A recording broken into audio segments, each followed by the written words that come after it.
Samajwadi party ने सोमवार को कन्नौज सीट के लिए उम्मीदवार की घोषणा कर दी है। इस सीट पर तेज प्रताप यादव को उम्मीदवार बनाया गया है।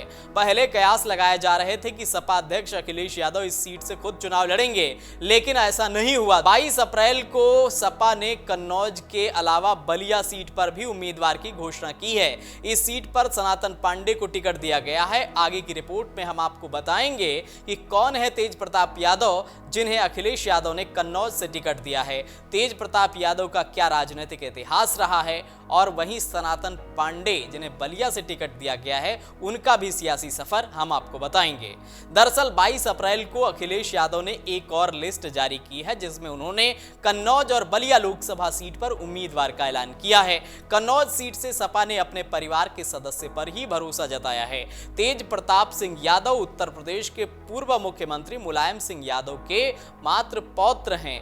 साथ ही अखिलेश यादव उनके चाचा हैं। पिछले लोकसभा चुनाव 2019 में इस सीट से अखिलेश की पत्नी डिंपल यादव चुनाव हार गई थी और बीजेपी के सुब्रत पाठक ने जीत हासिल की थी। इस बार भी बीजेपी ने पाठक को ही टिकट दिया है।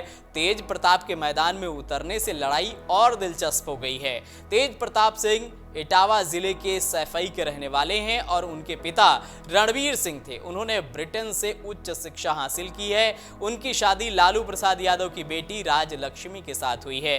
सपा ने उन्हें 2014 के लोकसभा चुनाव में मैनपुरी से उतारा था और वह 3 लाख से अधिक वोटों के अंतर से विजयी हुए थे। कौन है सनातन पांडे जिन पर सपा ने भरोसा जताया है, वो भी हम आपको बताते हैं। बलिया लोकसभा सीट से सपा ने सनातन पांडे पर भाग्य आजमाया है।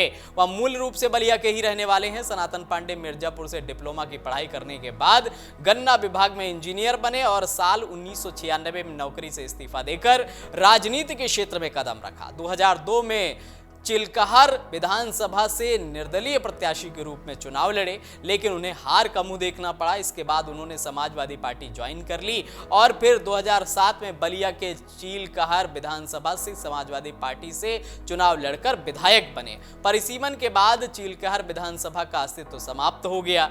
2012 में सपा ने सनातन पांडे को बलिया के रसड़ा विधानसभा से उम्मीदवार बनाया, लेकिन उनको हार का सामना करना पड़ा। हालांकि हार के बावजूद समाजवादी पार्टी ने उन्हें दर्जा प्राप्त मंत्री का पद दिया।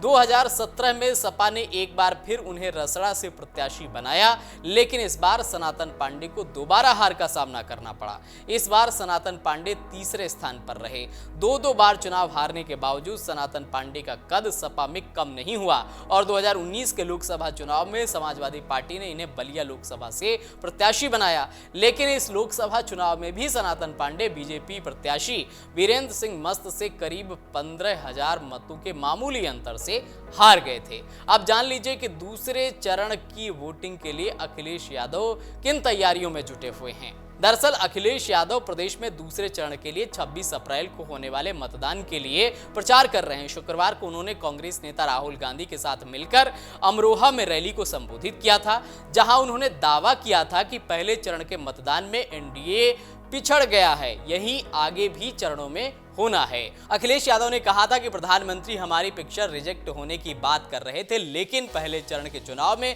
शुक्रवार को उनकी फिल्म फ्लॉप हो गई है। उनकी सब खिड़की खाली रही। मैंने पहले भी कहा था कि पश्चिम की हवा प्रदेश में ही नहीं देश से भाजपा का सफाया करेगी। यूपी वाले जब स्वागत करते हैं तो दिल खोल कर करते हैं और जब विदाई करते हैं तो ढोल नगाड़ों के साथ करते हैं। दूसरे चरण में प्रदेश की अमरोहा, मेरठ, बागपत, गाजियाबाद, गौतम बुद्ध नगर, बुलंदशहर, अलीगढ़ और मथुरा की सीटों पर 26 अप्रैल को मतदान होगा। पहले चरण में सहारनपुर, कैराना, मुजफ्फरनगर, बिजनौर, नगीना, मुरादाबाद, रामपुर और पीलीभीत सीटों पर मतदान हुआ था, जो कि 19 अप्रैल को हुआ था। अगर आप ये वीडियो YouTube पर देख रहे हैं तो हमारे चैनल को सब्सक्राइब करें और बेल आइकन को दबाना ना भूलें। अगर आप Facebook पर ये वीडियो देख रहे हैं तो हमारे पेज को लाइक करें।